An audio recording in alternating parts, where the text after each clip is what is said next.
Good day to everyone joining us and welcome to today's X Talks webinar. Today's talk is entitled In Silico Clinical Trials with Virtual Populations Help Accelerate Access to New Drugs. My name is Sonia Hunt and it's my pleasure to be your X Talks moderator for today. Today's webinar will run for approximately 60 minutes. This presentation includes a Q&A session with our speaker. This webinar is designed to be interactive, and webinars work best when you're involved. So please feel free to submit questions and comments for our speaker throughout this presentation by using the questions chat box, and we'll try to attend to your questions during the Q&A session. Now, this chat box is located in the control panel, and that's found on the right-hand side of your screen. If you require assistance, please contact me at any time by sending me a message using that chat panel. At this time, all participants are in listen-only mode. Please note that this event will be recorded and made available to you for future streaming on xtalks.com. At this point, I'd like to thank Nova Discovery, who developed the content for this presentation. Nova has built the world's first collaborative clinical trial simulation platform, GINCO, for pharma companies to bring innovative medicines to patients faster and with greater confidence. Nova built mathematical models of disease and treatment based on knowledge extracted from literature and real-world patient data. Now it's my pleasure to introduce you to your speaker for today's webinar, and he is Emmanuel Pham, Vice President, Science and Customer Experience Europe with Nova Discovery. Emmanuel has more than 20 years of pharmaceutical industry and academic experience. He is in charge of strengthening Nova's relationships with pharmaceutical companies to understand their specific requirements for incorporating in silico technology into existing clinical development programs with a view to streamlining the development process through smaller, more effective clinical trials. He also works with regulatory authorities to develop protocols to aid pharmaceutical companies in including clinical simulation data into regulatory dossiers for new drug applications. Now, before I pass the mic over to Emmanuel, we have our first poll question for our audience members to interact with in real time, and that's going to appear on your screen right now. And there it is. So please go ahead and click on any of the below. This is done in real time, as I mentioned, so I'll be able to close the polls, share the results with you, and then we'll get over to Emmanuel. And the question is all about you. Tell us more about you. You are a biomodeler, a QSP team member, or biostatistician, MD of clinical studies, or other. So please go ahead and vote. Oh, that looks like it's the majority of our members. Thank you so much, everyone, for participating in that.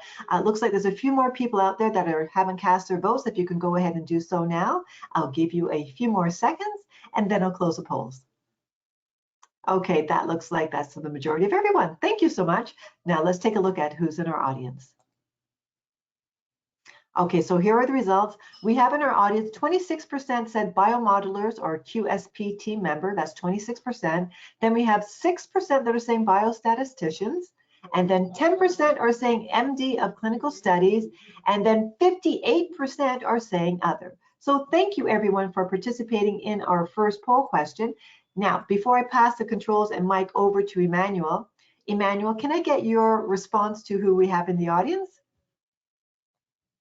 Thank you, Sonia, and thank you very much to all of you for joining us today. So yes, it's very nice to see that we have a very various audience. So I hope that we will be able to address and all your concerns, I would say, or all your questions today. And I hope that we will progress together on the path of virtual and in silico clinical trials. What will be our journey today? We will first have brief introductions on what is mechanistic modeling. Then we will look at calibrations and validations, which are two critical steps for the strengths of a modeling approach. We are then going to the patient level and virtual populations, because one of the unique features is really to work with patients. Even if it's virtual, it's still patients. We will see how we can use these patients for in silico clinical trials, which will lead us to the possible use of digital twins, specifically for synthetic control arms. We will have a brief look at how do we have the statistical analysis of the results. And finally, last but not least, we will see how we can go to individual patient predictions, which will lead us to personalized medicine or precision medicine, call it as you want. Having said that, just I'm going back to Sonia for a second pool questions for you, just to know a little bit more. How familiar are you with modeling and simulations? Did you already use it to some extent in your past experience? Okay, thank you very much, Emmanuel. And just like Emmanuel said, have you ever used modeling and simulation in your activity before? So please go ahead and select one of the below, yes or no. And then I'll close the polls like I did before, share the results with everyone, and then we'll head right back over to Emmanuel. Okay, that looks like it's the majority of everyone. Perfect. Thank you so much for participating in our final poll question. I'm now going to close the polls and share the results with everyone. Okay, so in our audience, we have 52% are saying yes, and then we have 48% that said no. So thank you everyone for participating in our final poll question. Now back to Emmanuel. And Emmanuel, before you begin, are you surprised about the results of that poll question? No, it's interesting. Yeah. It's very close to what would be presidential elections. And we had recently the experience in France. So we can say that, yes, simulation could be elected or not elected, but let's move on now on the more concrete activity explanations. Okay. Okay.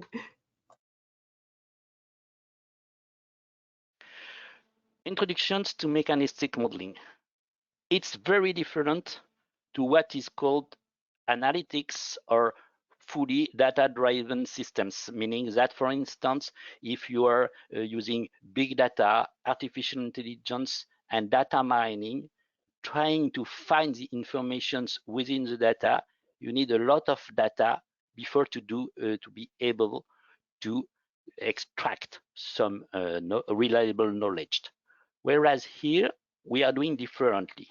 Mechanistic modeling aims to identify what are the different compartments and the different modules which are biologically relevant for the purpose of your expectations. That means if you want to analyze what the drug will do in a given patient, if you want to treat a disease, if you want to assess how things will behave in different populations, this is all what is explained by the mechanistic modeling. So for instance, on the slide, you can see we do have the peripheral compartment, you do have the lymph node, you have the central compartment, and finally, last but not least, you have the tumor.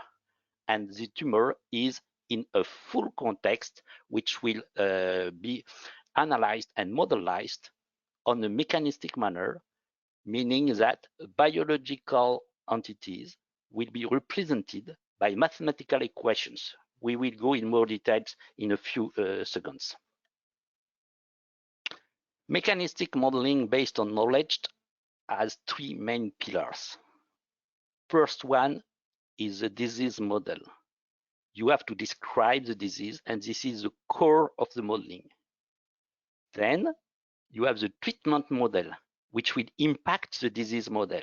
The disease model is in some way a perturbation of a physiological mechanism, which is perturbed by the disease, and the treatment model will add a perturbation on these perturbations. These two main pillars and components will be implemented in a virtual populations, and apply to the virtual populations, which will allow us to then simulate clinical trials, modelize what will do a patient's under different scenarios or treatment. This has a critical interest, which is it's compatible with data poor environment. Does mean knowledge poor environment, but data poor environment, meaning that if we don't have a lot of clinical trial results, not a lot of individual patients data, we can still build a knowledge-based and mechanistic modeling approach. This will allow to fill some data gaps. This will overcome many limitations related to hidden variables, meaning that there are many variables that you cannot observe. They are included in the model, but can be fully integrated in the mechanistic model. And this, last but not least, avoid some spurious correlations, meaning that when you are just data-driven, it might happen that you have some correlations which are not really related by a causal link. It's correlations. And this is difference between correlations and causality. A causality is really a relations between something which will impact something else and not just behaving the same way. When you do mechanistic modeling, you have to go through a clear workflow. We do it in 6 main steps. First step is project formulations. We will go to each of the steps in details later on, but that project formulations, you need to define clearly what you want to analyze and how you want to, which are the questions you want to address. Once you have your questions, you build your knowledge model, meaning that you look at the literature, you identify what is needed to address your questions, and you put that in a knowledge model. Then you derive it in a computational model, which is indeed a translation of the knowledge in mathematical equations. As I told you previously, then you build your virtual populations, which are patients virtually represented in Silico, and they take into account intra and interpatient variability. At that stage, we will calibrate the model. The 5th step is about model validations. It's of paramount importance, specifically when you want to interact with health authorities, but even for internal purposes for a pharmaceutical company, for instance, just to make a decisions, to have model validations to make sure that the results coming out of the model will be reliable enough to take the right decisions. Don't forget that main purpose is first to take the decisions. So we need to take the right decisions. Maybe we will not be fully accurate on the quantitative assessment, but at least we want to take the right decisions. And last but not least, we end with the simulations, which is the fun part of the game, where you can play with your patients and you can ask as many questions as you can applied to the context of use you have defined for your model. Let's go in more details in the various stages. First one is the scoping of the model. I'm taking here one example based on a NASH analysis, and you say, okay, what do I want to know? The question is, I want to know which key parameters, clinical, laboratory, as well as imaging, you want to analyze in a NASH patients, and what's the criteria you want to select to optimize the future use of NASH study design. You know that NASH is a bit tricky to deal with, and so this will help dramatically you to define the right clinical study. Considering that, of course, you decide what are the outcomes you want to assess, and here we decided, okay, it's fat decrease and ALT decrease, which will be the primary endpoint assess after the therapy. And so you have to define at that stage how deep you want to go in the model, because of course you need to clearly understand which granularity is needed to address your questions. Science is always requiring more, but you first want to assess things in aiming to make a decision. And so you need to know the right granularity which apply to your decisions making process. Okay, now we do have our questions. We do know what we want to assess. So the first thing is to have a scientific literature review. You go in details in this, and you have to identify all the biological entity you want to put in your model. You want to know how are the relationships between these entities.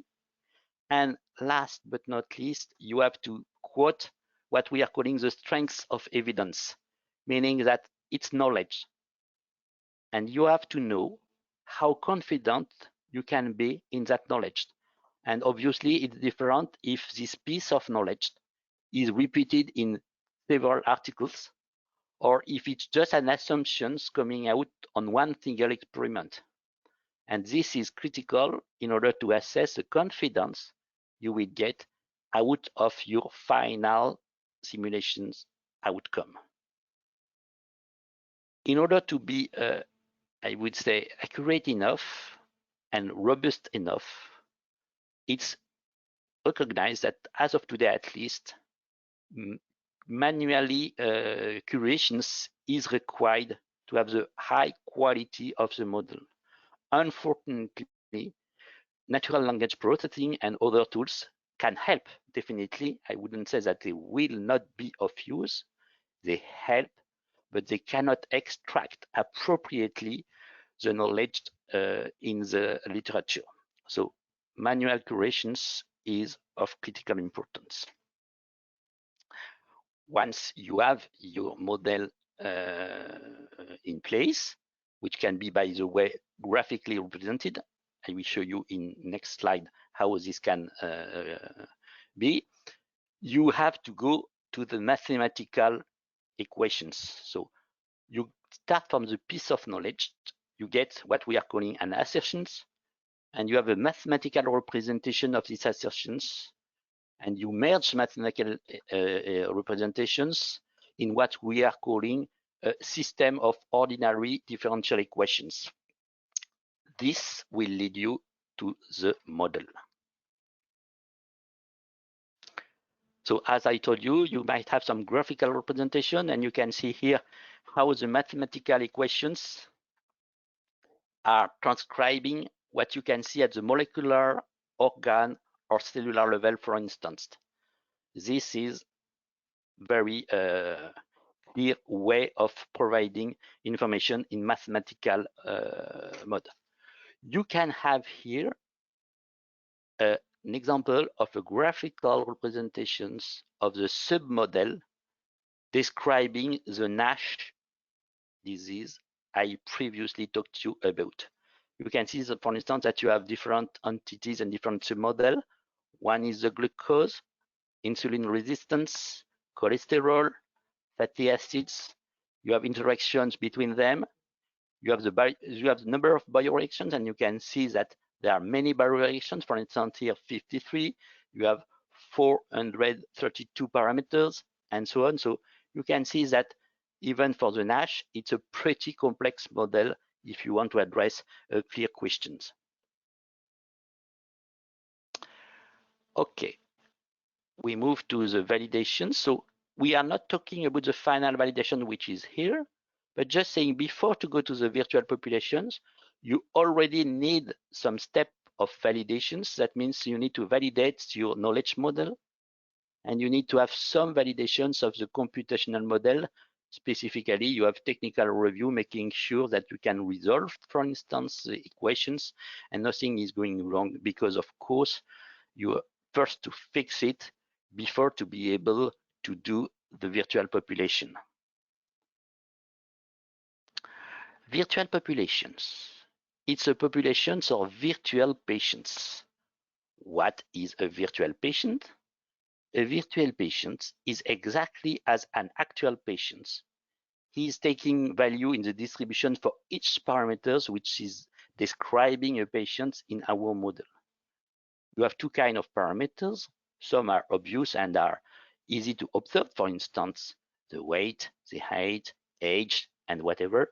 But some are hidden parameter. For instance, speed of replication of a cell cannot be observed on an actual patient and even on a virtual patient, but you have to provide number.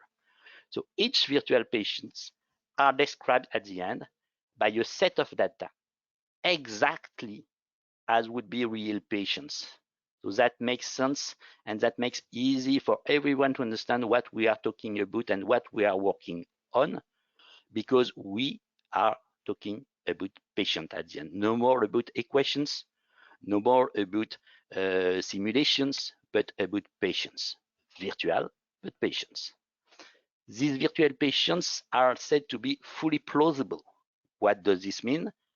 Each of individual parameters are appropriately correlated with other parameters. Just to give you one very simple example, weight and height, they are not completely disconnected, of course. So you must be sure that one value of one parameter is compatible or plausible with a value in another parameter. And that's what we are ensuring by what we are calling correlations. Some parameters, as I told you, are observable and some are not.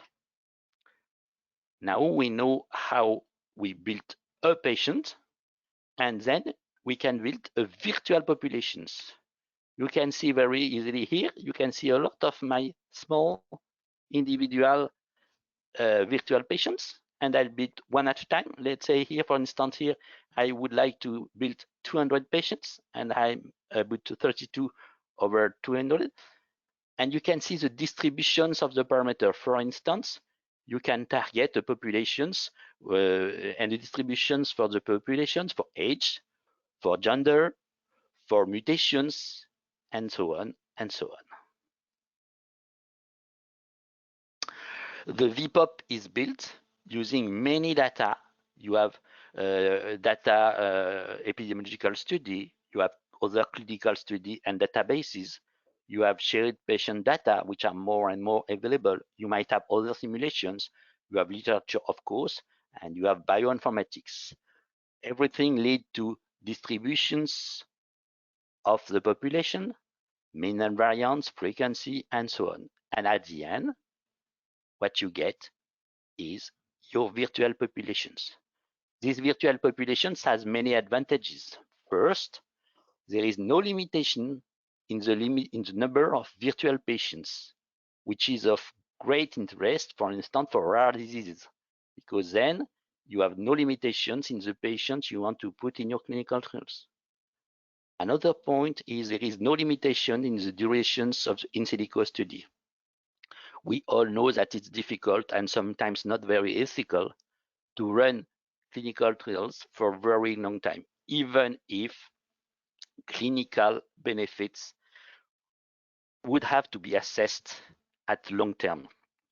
And specifically for reimbursement, HTS bodies, for instance, look for long-term benefits. This is much more easy to be managed through simulations. And the very last but not least advantage is, as we are using virtual patients and in silico patients, you can use the patient in many different scenarios or conditions, so the patient can be its own control. This is something that cannot be achieved in a regular clinical trials. The closest clinical trial designs is what we are calling the crossover designs, where a same patient is start, for instance, under placebo, then at some point shift under experimental treatment, and some other patients start with experimental treatment and then shift to placebo. This can only apply on very limited number of cases, whereas in silico simulations, it can apply to any single situations.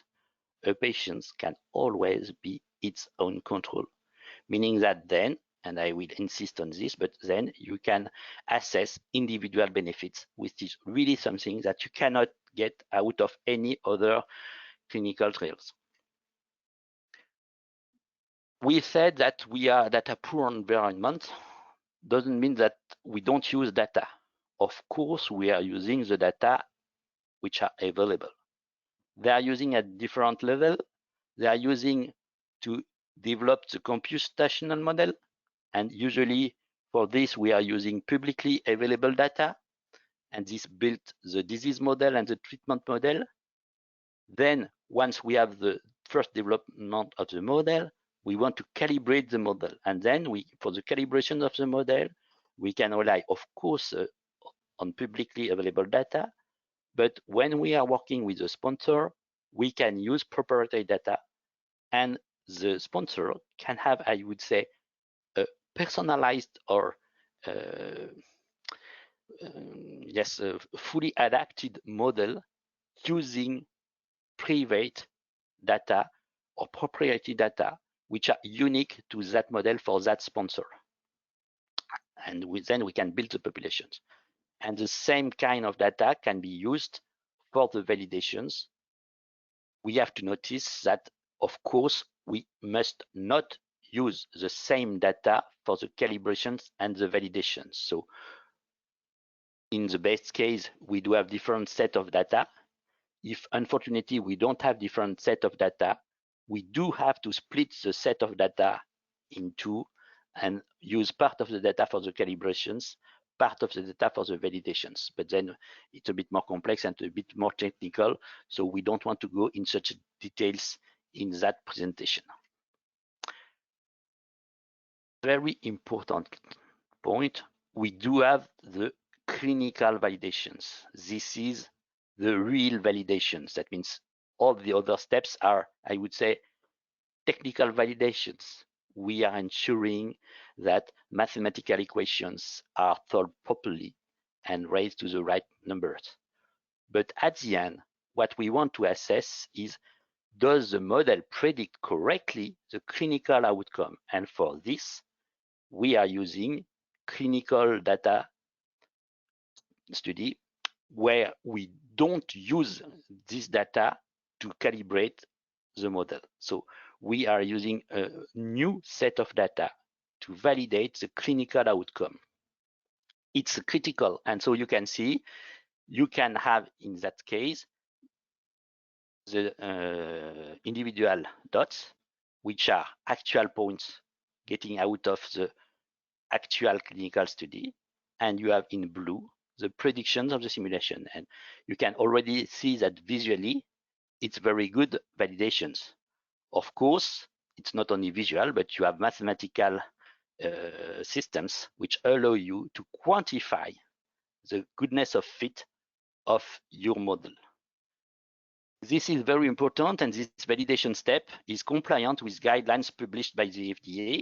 They were published in September 2016.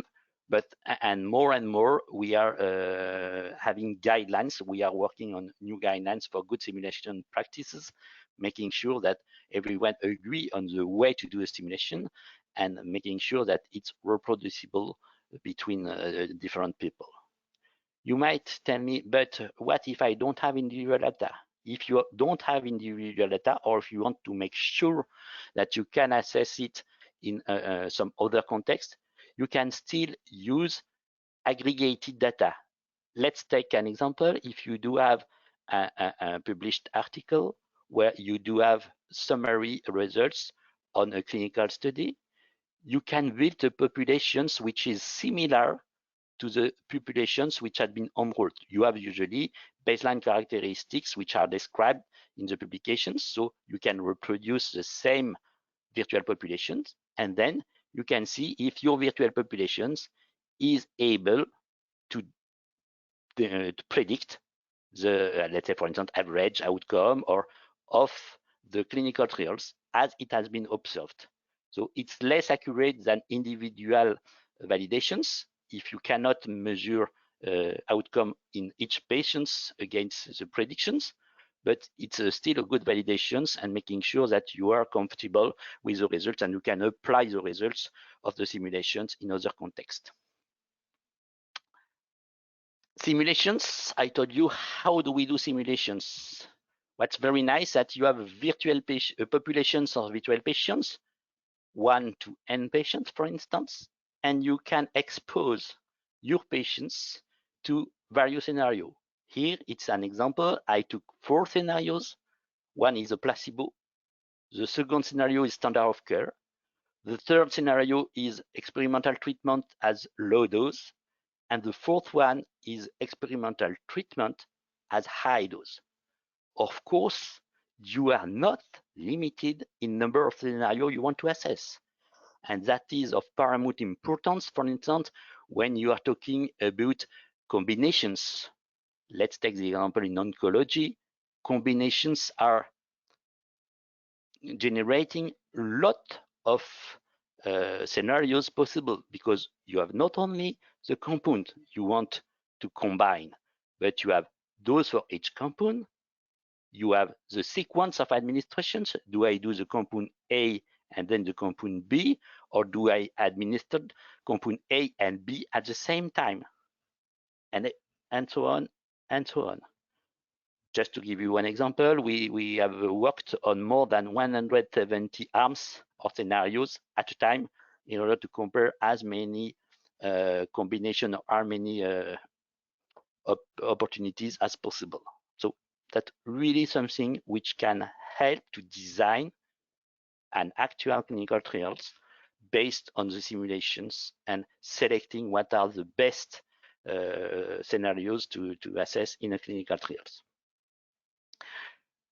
A very nice feature then is finding optimal responders, because you can compute, of course, when you are comparing 2 scenarios, what we are calling absolute benefits, because you know what is, let's say, for instance, here, we have the probability of lung graft rejections, and you have the probability of lung graft rejections under treatment on the y-axis, and on the x-axis, you do have the probability of rejections without treatment. And you can see, for instance, here you have patients with low benefits because they have not a high risk of rejections, regardless you have on treatment or not. Here you have low patients with almost no response, because regardless they are under treatment or without treatment, they have a high risk of rejections. Here are the good responder, because here we do have patients without treatment have a high risk of rejections, and this risk is highly decreased under treatment. And that's very important because we have many applications. First of all, selecting these patients will help to define inclusion-exclusion criteria where we will have the best chance of success for our clinical trials. Secondly, from ethical point of view, we can exclude this kind of patients because they have to undergo other treatment or other alternatives, because currently they have bad prognostic. And for this one, whatever we are doing, they are what we are calling non-informative patients.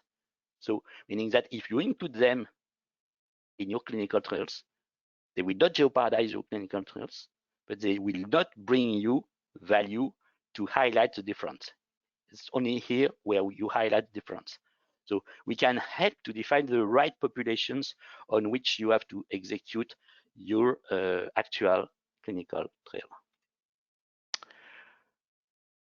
Now we have a very nice feature can be applied using simulations and mechanistic modeling.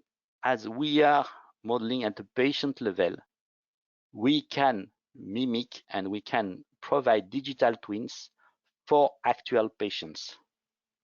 Meaning that I do have here my enrolled patients, 1, 2, n. I know observable characteristic of that patient. So I can replicate the patients under alternative scenario. I will have experimental scenario, experimental arm, which is an actual one, and any other scenario can be assessed using digital twin. Mostly, in the main cases, we are using standard of care. And we are usually using more than one single twin. Why? Because I told you that there are many non-observable parameters. So in order to not rely on chance, we ensure that we have represented a cluster of controls which will account for the variability of the non-observable parameters, making sure that if we do observe a difference, it's really related to the treatment and not to some unknown parameters. Statistical analysis. We want to analyze the study. Here, it's very difficult. It's very different to regular clinical trials because we are not sampling. We do have the full populations in our hands.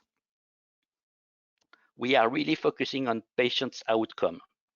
And instead of having uncertainty and what we are calling usually rejections of null hypotheses, meaning that there is no difference between the two arms, you can work first at the patient level, and secondly, you work at the level of the outcome of individual patients. And then you can aggregate the outcome and to see in average, is this outcome positive or negative or not positive.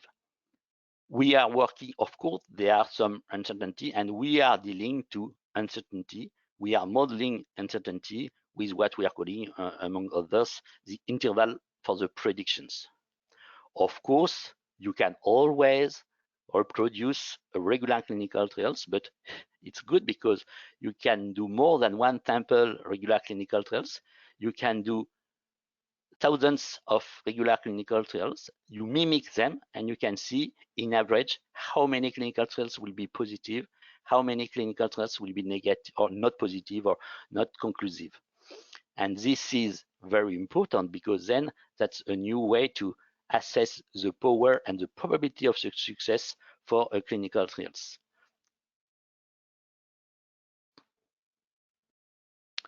Now we are close to the end of these presentations, but I told you that we are modeling at the patient level. Of course, this is very nice to get virtual patients, to put the virtual patients in silico clinical trials. But you have a patient, and then you can assess the outcome of the patient. And now you can say, yeah, why not to use this to assess the outcome of this very same patient, the one I have in front of me as a practitioner, but under different treatments. And that's very interesting because then it's lead to personalized medicine or individual medicine because, for instance, in oncology, I can predict what will be the benefit under different treatments, different dosage. And so I can assess as many strategies as possible using my model. One very important point, I'm physician as well, and it's not the system which will decide for you what's the best treatment because there is no best treatment. There is an outcome for different treatment, and then what's the best treatment for this specific patients is a matter of decisions between the practitioner and the patients, because you might have very different strategy depending if it's old people, young people, and depending on so many things that cannot be put in the model, that the model will not tell you which is the best treatment or which is the best strategy. But still, this will provide you a number so that you can decide on an informed manner and not, I would say, as a finger in the wind. Okay, we are close to the end. Just to say, okay, that seems to be a bit complex. Yes, it is. But thanks to Ginkgo, it might be pretty easy to deal with and to work with. Ginkgo is a platform to simulate clinical trials and to foster collaborations. So, of course, it's intended to be used by quantitative system pharmacologists, and I know some of you are present today. So I hope these presentations will help you to see how to leverage your day-to-day activity. It will not replace you. It will leverage your activity and allow you to spend time on your expertise to put the best model in the system and to discuss with your colleagues in clinical development, for instance. They will allow for external experts knowledge capture, because then we need to make sure that we can capture the external expertise and, most importantly, validations. Everything is tracked on the system. It's a full white box system, meaning that from the very beginning to the end, everything is tracked and can be first reproduced, but secondly explained. Then the clinical project team members will easily play with the systems to adjust the clinical trials or to address the questions. What do I do with these patients? For instance, if you have a patient which is not matching exactly inclusion exclusion criteria, can I give a waiver or not? Does this impact the outcome? You have the answer on this.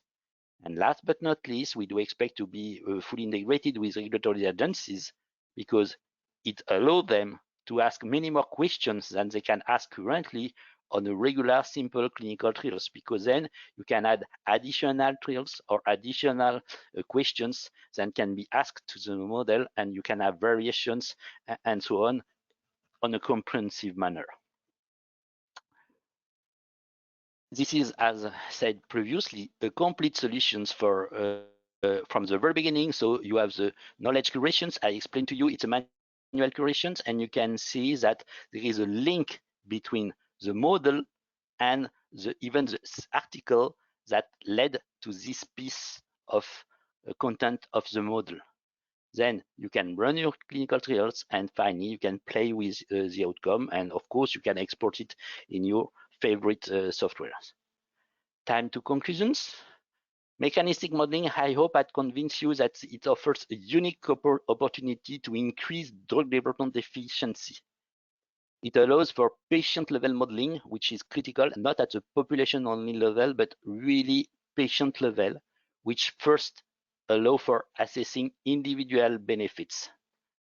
It allows as well for long-term clinical outcome assessment, which is very difficult, once again, to manage in regular clinical trials. And last but not least, you can take into account intercurrent events which can occur during the course of or the journey of a patient, for instance.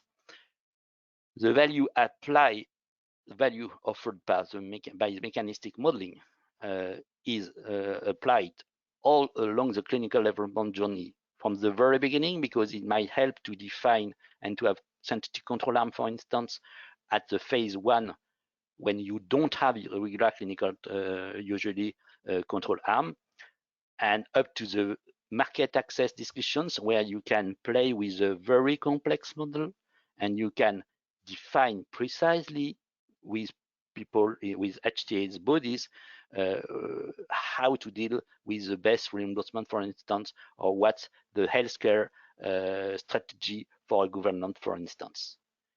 And last but not least, very close to my heart, it allows the development of precision medicine. Everyone is talking about patient centricity, but here it makes patient centricity a reality. Patient is really in the center of the system and of the center of the model, allowing for everyone to think about what about a patient outcome. And this is critical to make a good and rational and realistic medical decisions. It's not following rules, following decision tree. It's really applying individualized medicine to the right medicine to the right patients. Having said that, thank you for your attention. I hope I didn't lost you, and I'm happy to take any questions in the 15 minutes left.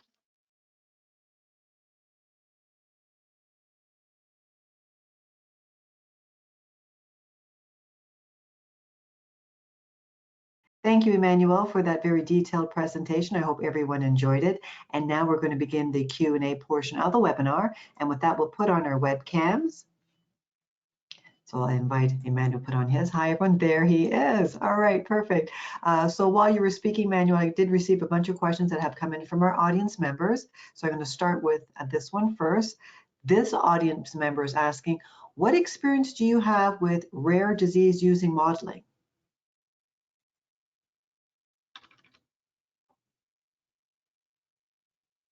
Oh, put on your mic. Sorry, thank you. No problem. Currently, to be transparent, we do have a limited experience in rare disease modeling, not because it's out of reach, but just because we didn't have the request for now and the opportunity to work with a sponsor on it. We still have some not rare, but not frequent diseases which can be used. That means we used on a subgroup of some oncologic, for instance, disease, which can be considered as a rare disease because there are not many patients in this specific segment. Thank you for that. Let me go on to our next question here. This audience member is asking, has EMA published guidelines for in silico studies? Not yet. They are publishing, they are working on recommendations, and currently they are working on guidelines, because that's always, MEI is a bit late, don't to say that too much to them, but they're a bit late behind FDA, and they have sometimes resources issue, but they are working hard on this. They are convinced that this is something we should work on, and they are setting up workshop and working group, and I can tell you Nova is part of these workshops and a working group, and they are able to establish some guidelines, but currently, no, they didn't put guidelines except for pharmacokinetics and pharmacodynamics, which is already well known for modeling and simulations. Okay, thank you so much for that. Okay, this audience member, he is or she is inquiring about, it's a little lengthy. The treatment model has to cover all treatment strategies of interest, including the new ones. They have here in brackets experimental arms, right? So they go on to say, is that feasible? Let's say I want to compare a chemotherapy versus a new targeted therapy. I assume we have poor knowledge of this new therapy. How can I be sure that the treatment model will represent the effect of that targeted therapy?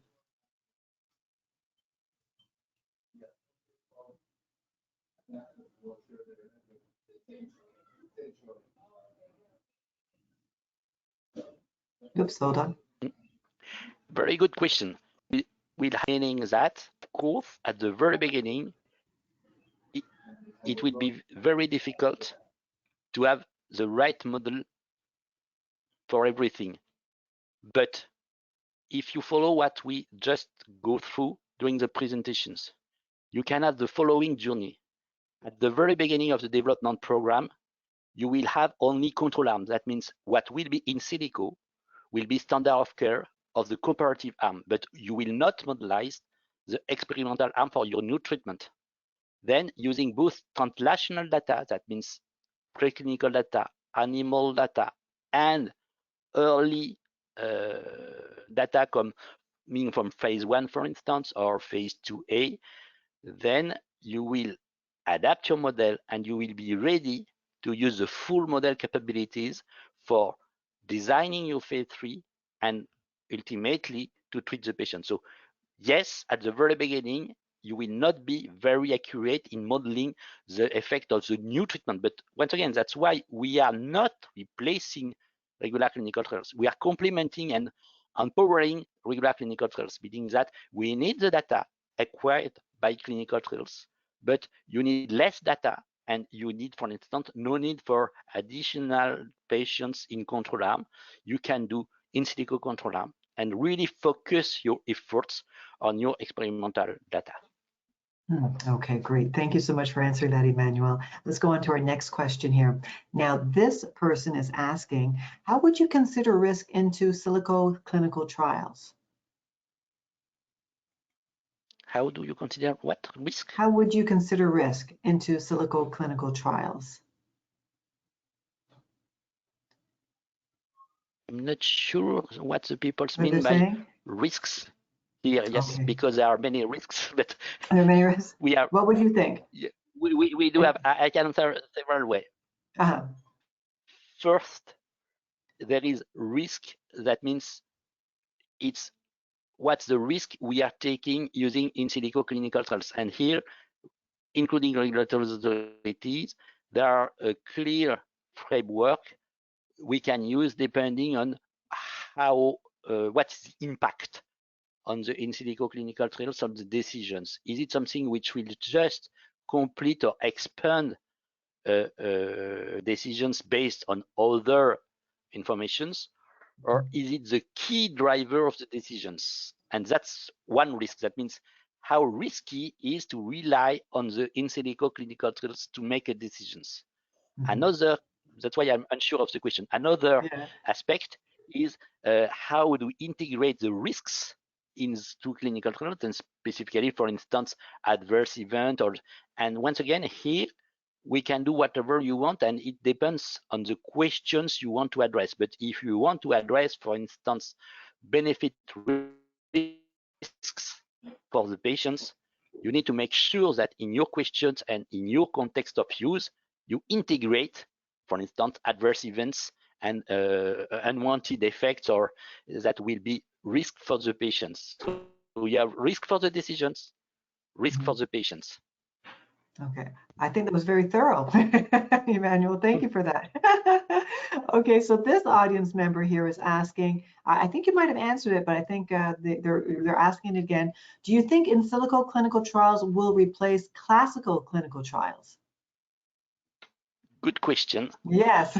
So I would say no for a while and probably forever, meaning that. What do I mean by that? I told you in silico clinical trials are able to complete and to complement the regular clinical trials. So in my mind, you cannot rely only on in silico to approve, for instance, a drug. Okay. But they will, in my mind, definitely and dramatically modify the clinical trials. And if I'm sharing with you my so it's my view, so here it's really my view, but I'm pretty convinced that in a few years from now, let's say maybe five years from now, clinical trials will be used not to demonstrate, provide evidence of efficacy, but to validate the model that you have developed. That means they will not replace the clinical trials, because you need actual data to make sure that you can take the right decisions on your simulations. But then you will have clinical trials which will just validate, so prospectively, your model. You see what I mean? That means it's not, currently we are using in silico either to design your clinical trials or to complete your clinical trials. Tomorrow, you will replace the clinical trials for aim of understanding the efficacy of the disease, because your model is much more powerful than any regular clinical trials. But you need the clinical trials to make sure that your model is valid and acceptable. And then you have a prospective validation, meaning that you include the patients, you predict the outcome, you look at the actual outcome of the patients against the predicted outcome, and then you can see if it's good. So it's good because it's manage the variability, and it makes a model applicable in a wide range of patients, whereas one of the main concerns in the regular clinical trials that usually they are very focused on the specific populations, and it's difficult to extrapolate. Then you have to do additional clinical trials, whereas here with one model and one clinical trials, you can validate a large range of patients in that. So will not replace, but modify in depth clinical trials. Okay, all right. Thank you, Emmanuel. All right, let's go on to our next question here. All right, this audience member is asking, how do you determine the standard deviation for the expected outcome? That's a very, very good question. So it depends once again on what are the data which are available, and so we can modelize. First, for the outcome, we are usually playing with what we are calling interval of predictions, and this is not only variability, because once again, traditional approaches are based, exactly as asked in the questions, are based on standard deviation or something like that, and it's on algorithmic distributions of the outcome. Whereas we, in the simulations, can play directly with the outcome based on the patient. And the variability is obtained by playing on the various parameters, the distribution of the parameter, notably the hidden parameters within each patient. And this will generate automatically the variability on the outcome. All right, thank you for that, Emmanuel. I'm just looking at the time here. I think I can squeeze in another question here. All right, let's look here. All right, I got this one here from one of our audience members, and they're asking, do you think simulations may be required as first steps by regulatory prior to regular confirmatory clinical trials? Yes, I think, can you repeat the question? Sure. I don't. Yeah, no problem. They're asking, do you think simulations may be required as first steps by regulators prior to regular confirmatory clinical trials? Absolutely, yeah, correct. I understood well, but I wasn't sure. Absolutely, yeah. Yes, I do think that it might be in the near future a requirement by health authority before to run a phase 3, because phase 3 is usually a large clinical trials. And then, you know, some times ago, you were running a clinical trial like that. Then you had to provide sample size calculations and full rationale for sample size calculations. You have this kind of exercise, making sure that you are having the right size for your clinical trials. Now you do have simulations available, and I might expect that health authorities are not believing at the very beginning full in simulations, but ask simulations in order to first demonstrate that your clinical trials, confirmatory clinical phase 3 clinical trials, will be well designed in order to address the questions as they will confirm, I would say, the simulations. So yes, I think that definitely it could be, I'm not saying it will be, but it could be a requirement in the near future by regulatory authorities. Okay, thank you. All right, I'm going to squeeze this last question in. All right, this one here, this audience member is asking, do I need a biomodeler or biostatistician to be able to use GINCO? That's a good question. Very good question. Yeah.